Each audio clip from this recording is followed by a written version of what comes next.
Hola, hola, mis queridos amigos y hermanos. Sean todos bienvenidos a este estudio repaso de la lección de la escuela sabática, que en esta ocasión nos trata de un tema maravilloso, porque se trata acerca de la importancia de compartir la historia de Jesús, el elemento central de la testificación cristiana, la historia de Cristo Jesús en su manera objetiva, tal como la Biblia lo presenta, y en su manera subjetiva, podríamos decir, tal como ella se experimenta en nosotros. Experimentar la historia de Cristo, experimentar su poder transformador, experimentar su gracia para vencer el pecado y dejar atrás los defectos de carácter es también absolutamente importante en el testimonio personal. De eso se trata la lección de la escuela sabática de esta semana.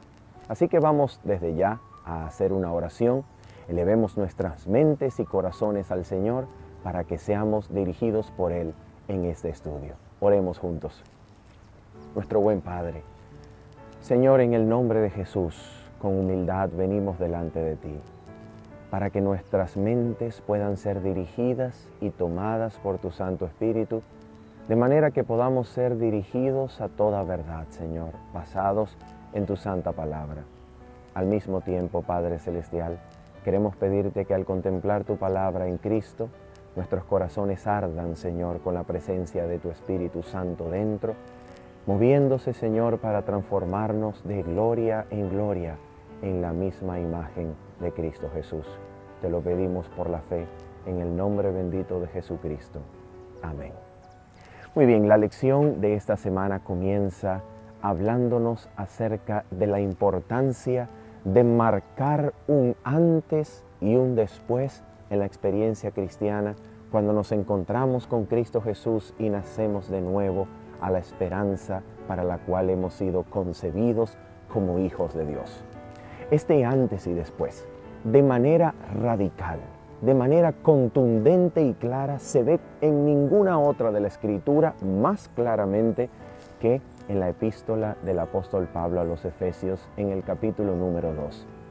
El contraste entre la experiencia de la humanidad, enfocados específicamente en la historia del pueblo de Israel, antes de la llegada de Cristo y después de la llegada de Cristo, se transforma en un paradigma que puede enseñarnos lo que debe suceder antes de la experiencia cristiana y posterior al conocimiento de Cristo en cada uno de los creyentes. Míralo cómo lo dice el apóstol Pablo en Efesios capítulo número 2. Voy a leer lo siguiente. Dice la Escritura así: y Él os dio vida a vosotros. En realidad esta frase pertenece al versículo número 6, cuando nos declara o cuando declara que nos ha resucitado, nos ha dado vida en Cristo Jesús. Sin embargo, el capítulo número 2, versículo 1, comienza con la cadena más grande de participios verbales que se encuentra en el Nuevo Testamento. Participios verbales que tienen la función de añadir, de explicar, de dar detalles sobre las circunstancias previas al conocimiento de Jesucristo. De eso se trata. Entonces dice así: cuando estabais muertos en vuestros delitos y pecados, en los cuales anduvisteis en otro tiempo, siguiendo la corriente de este mundo, conforme al príncipe de la potestad del aire, el espíritu que ahora opera en los hijos de desobediencia. Entre ellos vivíamos también en otro tiempo, andando en los deseos de nuestra carne, haciendo la voluntad de la carne y los pensamientos, y éramos por naturaleza hijos de ira, lo mismo que los demás. Notemos esta cadena de participios que describen las circunstancias de vida y práctica de los creyentes antes de conocer a Jesucristo. La vida de la humanidad, específicamente del pueblo de Israel, y por así decirlo, paradigmáticamente de todos nosotros antes de venir al conocimiento de Jesucristo. ¿Cómo es esta vida? Notemos esto. Efesios lo dice muy bien. Quienes no creían en Cristo o quienes no creen en Cristo aún, la humanidad en general y yo y usted, antes de creer en Cristo Jesús, estábamos muertos en delitos y pecados.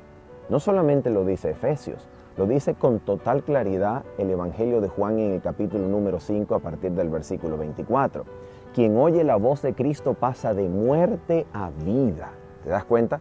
Es decir, la experiencia humana antes de la venida de Jesucristo está caracterizada por la muerte de todas las facultades nobles del alma, la muerte de la conciencia espiritual, la muerte de aquella naturaleza espiritual con la cual Dios había creado al ser humano, que lo habilitaba para prestar obediencia al gobierno divino, es decir, a la ley de Dios. Todo eso se muere por causa del pecado. El pecado ha comenzado desde el primer pecado cometido en la historia de la humanidad, ha comenzado a borrar la imagen de Dios del ser humano. Y aunque hasta el momento no la ha logrado borrar totalmente, en el sentido de que aún quedan vestigios de la imagen de Dios en el hombre, incluso en el impío que aún no cree en el Señor Jesús, esa imagen se ha degradado y degradado por cada generación, hasta el punto de que por la ley de la herencia y por la ley de aquel pecado cometido que degrada la naturaleza humana propia aún más después que yo lo cometo, esto se transforma en una conciencia muerta en delitos y pecados, cauterizada, imposibilitada para oír la voz del Espíritu Santo, a menos que Dios haga el milagro poderoso de despertar la conciencia por medio de la gracia del Espíritu, que es una obra que Dios quiere hacer de manera universal en toda la humanidad. Toda la humanidad nace con la conciencia muerta en delitos y pecados, imposibilitada para oír la voz de Dios, ciega a la cruz, ciega al amor de Dios. Pero la obra de la gracia del Espíritu Santo que Cristo ganó en la cruz hace posible que en cada ser humano que nace, el Espíritu Santo desde el nacimiento comience a influenciar en esa mente y corazón con la finalidad de despertar la conciencia, cosa que se logra si el ser humano cede a la influencia del Espíritu, si el ser humano no se resiste a la obra de la atracción de Dios que quiere llevarnos a Jesucristo a contemplar su cruz. De eso se trata. Mientras el ser humano no ceda a la influencia del Espíritu Santo, el ser humano tiene una conciencia muerta en delitos y pecados. El ser humano vive sencillamente conforme a los deseos de la carne, haciendo la voluntad de su carne, y dice la Escritura, y siguiendo al Espíritu que opera en los hijos de desobediencia. En otras palabras, el ser humano, desde el nacimiento, experimenta la maldad y apenas tiene facultad para elegir entre el bien y el mal, es decir, razonar moralmente para ser responsable delante de Dios, siempre elige el mal, pecando y transgrediendo la ley del Señor por necesidad. Por necesidad. ¿Qué quiere decir esto? Que a menos que el Espíritu Santo controle al ser humano desde el nacimiento, el ser humano en sus primeras decisiones moralmente responsable delante del Señor, siempre cederá a la tentación, caerá en pecado.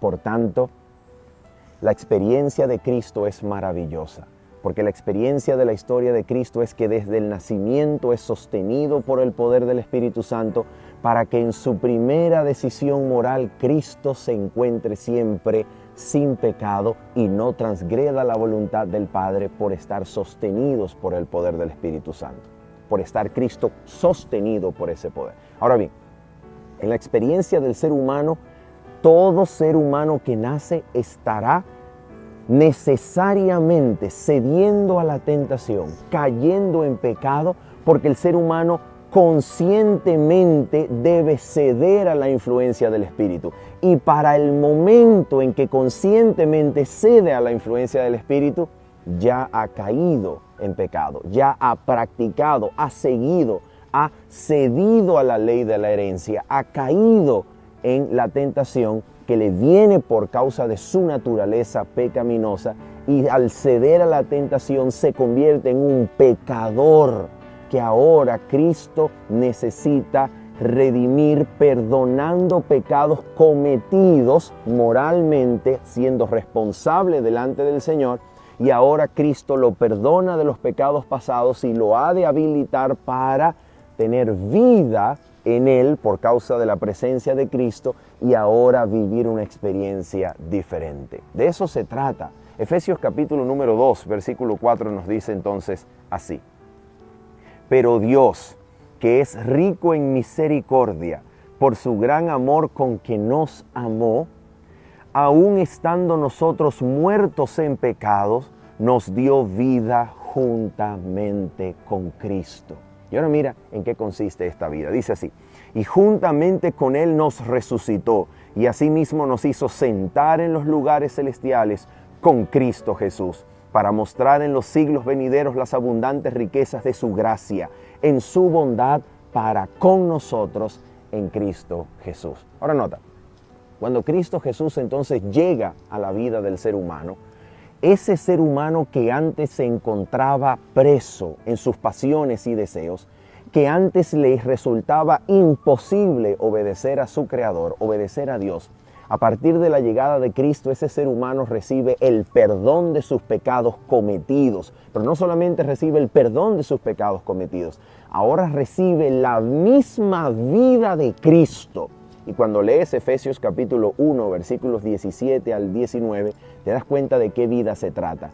Se trata del mismo poder que fue capaz de resucitar a Cristo de entre los muertos. Ese mismo poder de la resurrección, el Espíritu Santo, ahora vive en el interior del creyente, ahora vive juntamente con el creyente, para que la vida del creyente a partir de creer en Cristo sea la vida de Cristo en la tierra.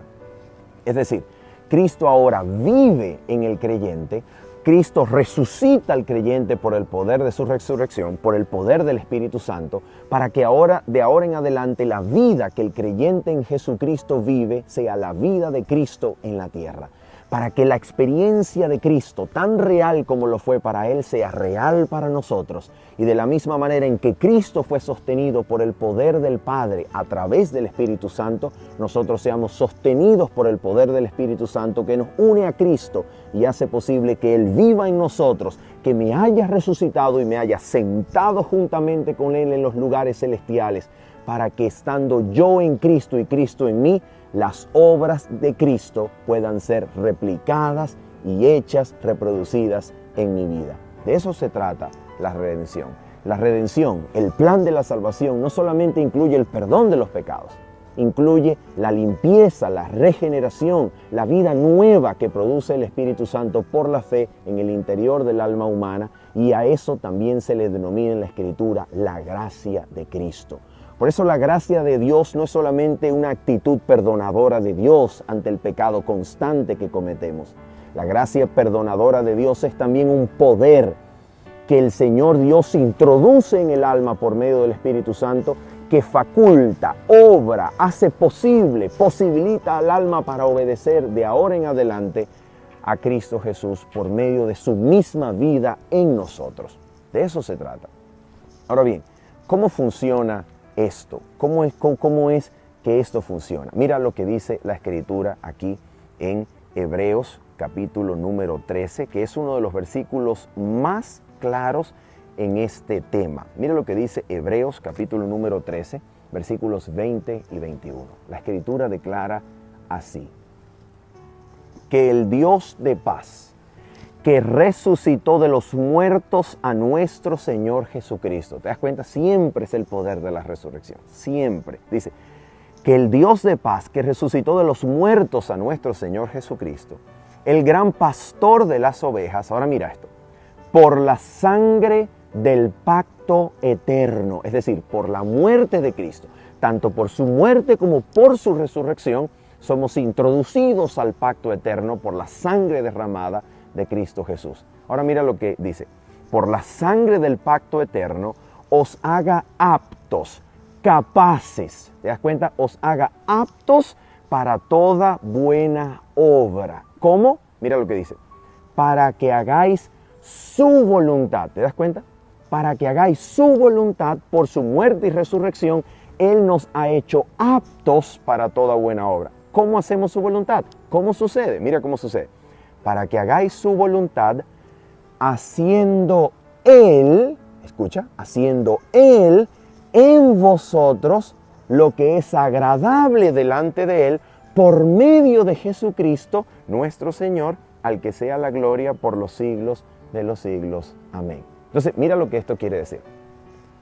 Aquello que Dios espera ver en ti y agradarse, lo provee Él en ti. Aquello que Dios espera ver de ti, lo hace Él en ti. ¿Cómo? A través de la presencia de Cristo que vive en ti. Él espera ver frutos agradables delante de sus ojos.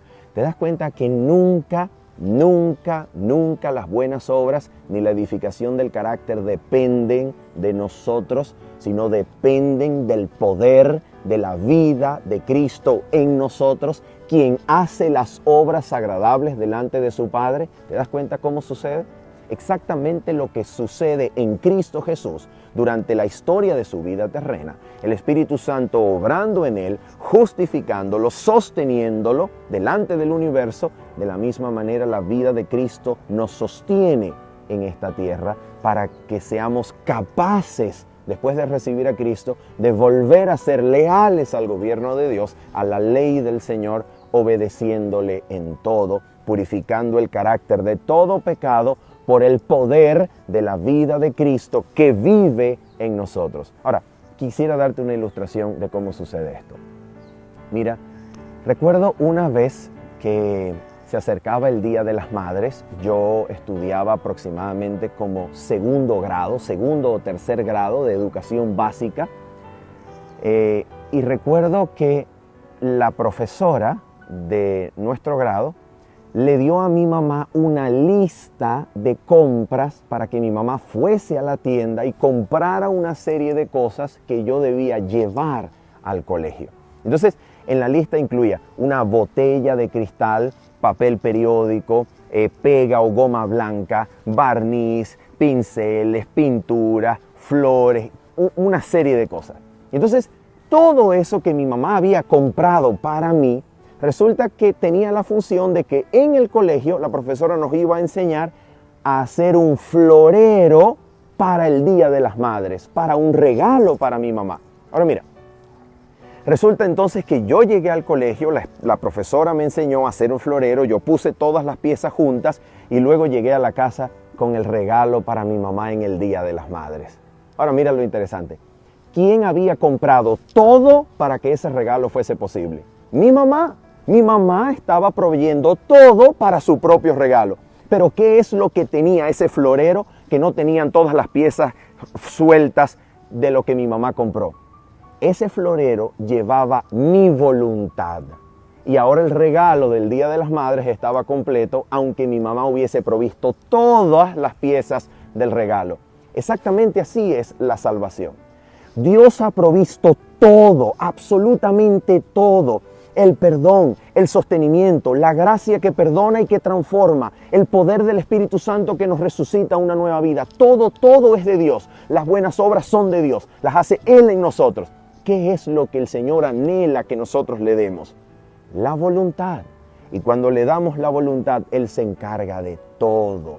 Es exactamente así como se produce la salvación en el ser humano. Y lo que viene de ahora en adelante es el poder transformador del Espíritu Santo para transformarnos y testificar de una vida transformada. ¿Dónde reside entonces la seguridad de la salvación de un creyente? Permíteme entonces leerte también la epístola del apóstol Pablo a los Efesios, en el capítulo número 1. Me encanta el versículo número 13 y 14 porque nos dice lo siguiente. Mira lo que dice la Escritura. En Él también vosotros, hablando de Cristo Jesús, dice que en Él también vosotros, habiendo oído la palabra de verdad, el evangelio de vuestra salvación, y habiendo creído en Él, fuisteis sellados con el Espíritu Santo de la promesa, que es las arras, ¿te das cuenta?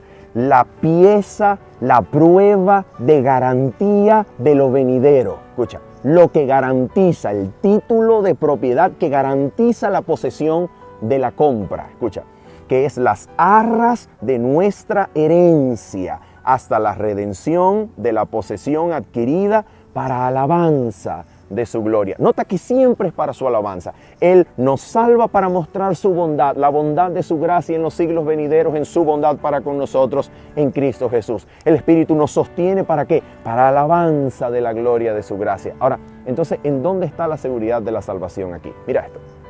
Escuche bien.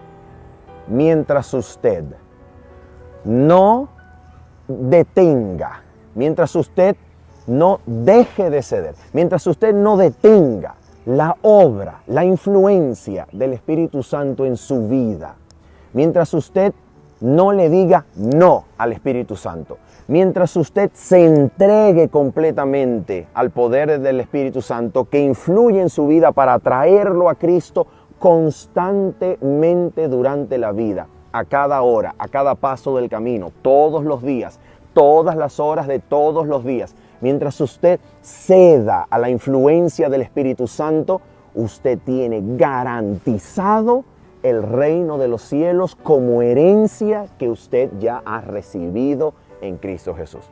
Esto no significa que la salvación sea solamente un asunto del pasado y del presente. No.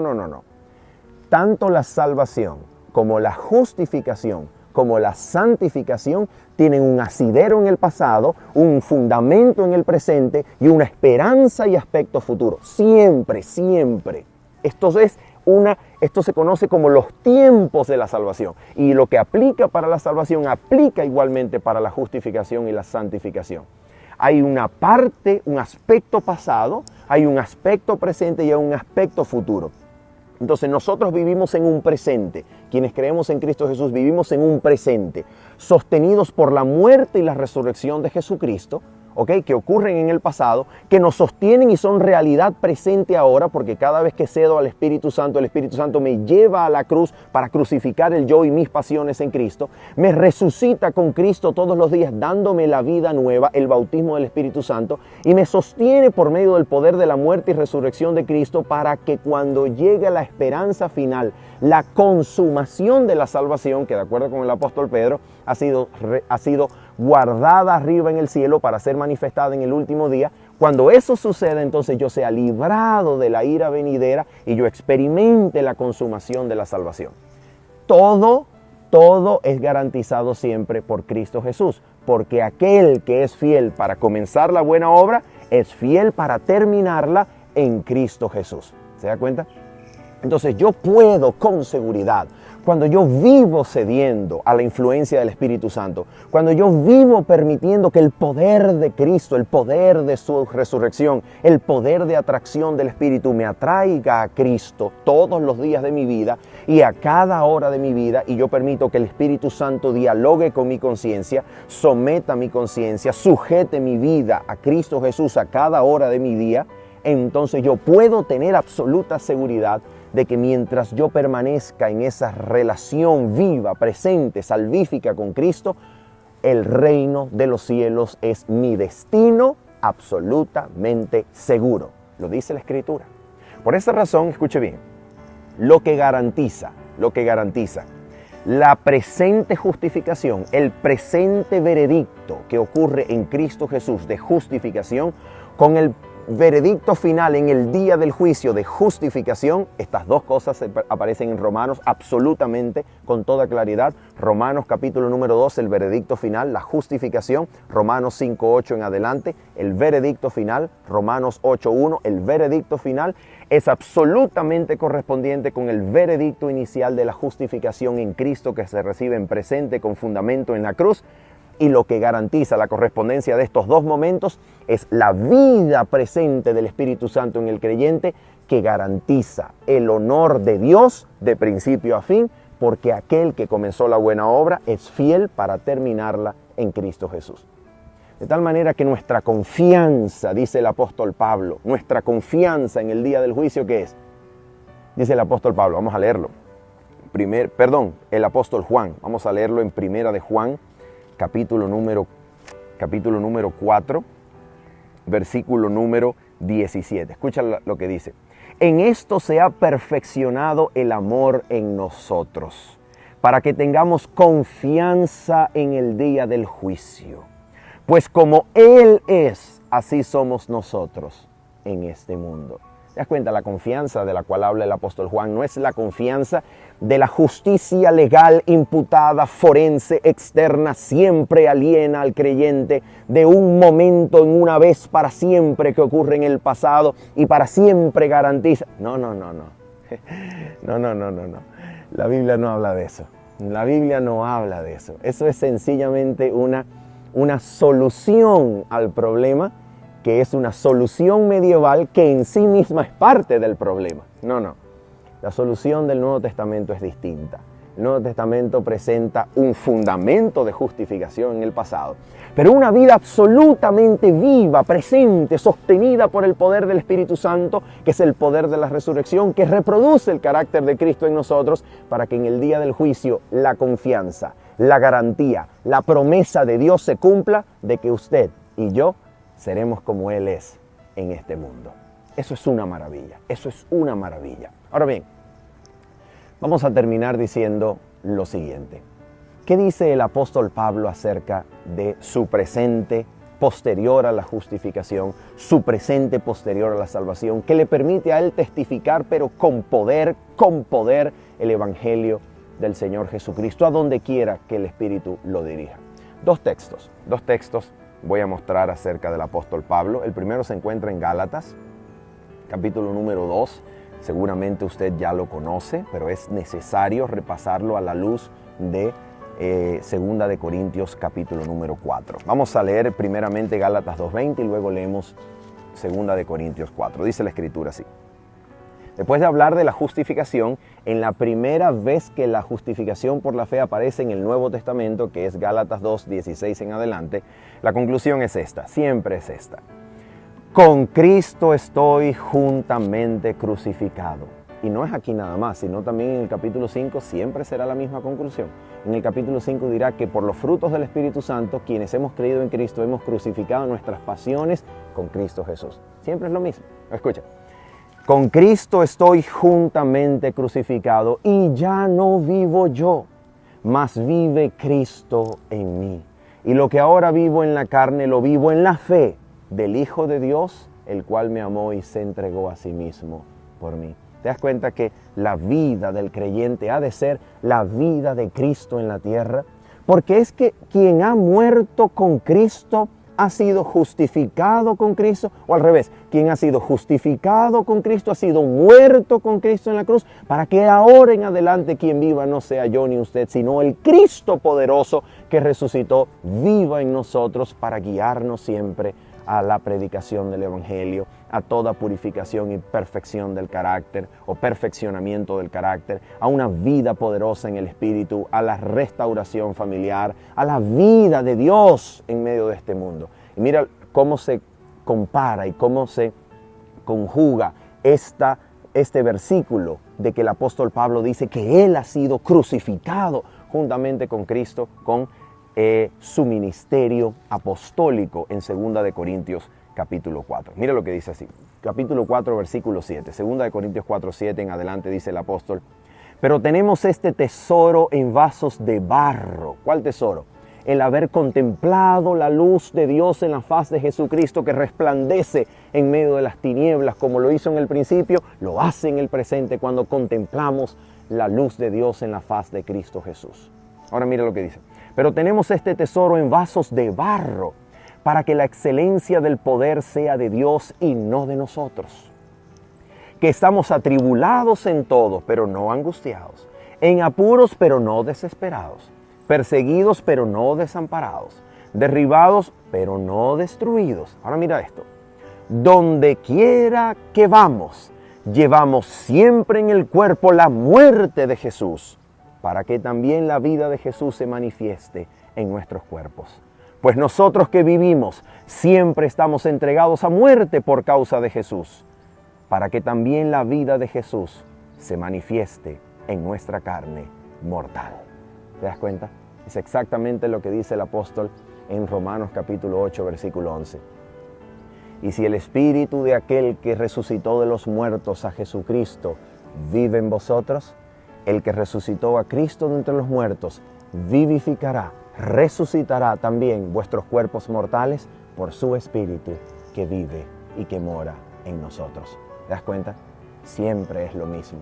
La misma realidad que Dios el Padre llevó a cabo en Cristo Jesús, la reproduce en nosotros Jesucristo por medio de su Espíritu, para que el mismo plan de salvación, para que el mismo poder que se verificó y que ocurrió en Cristo, se verifique y ocurra en nosotros para la gloria de Dios, que ha puesto el honor de su gobierno, el honor de su trono, en lo que la cruz, la gracia, el poder de Cristo a través de su Espíritu es capaz de hacer en nosotros.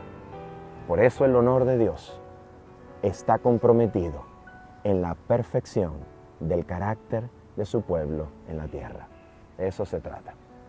Por eso el Señor, lo mismo que le dio a Cristo, y la gloria que me diste, Padre, dijo Cristo en Juan 17, yo les he dado. ¿Para qué? Para después decir, como tú me enviaste al mundo, yo los envío al mundo. Y cuando llega a decirnos de qué se trata todo, repite exactamente las mismas palabras y dice, como tú me enviaste al mundo, así yo los envío al mundo. Y les sopla el Espíritu Santo para que reciban el Espíritu que iba a cumplir las palabras de Cristo Jesús, de que de la misma manera como Cristo fue enviado al mundo, el Espíritu Santo ahora garantiza que nosotros seamos enviados al mundo por Cristo Jesús. Habiendo dicho esto, y esperando que haya sido para tu edificación y para tu crecimiento en la gracia, con poder de Cristo Jesús, se despide de ti tu servidor Manuel Ospino diciéndote bendiciones. Chao, chao.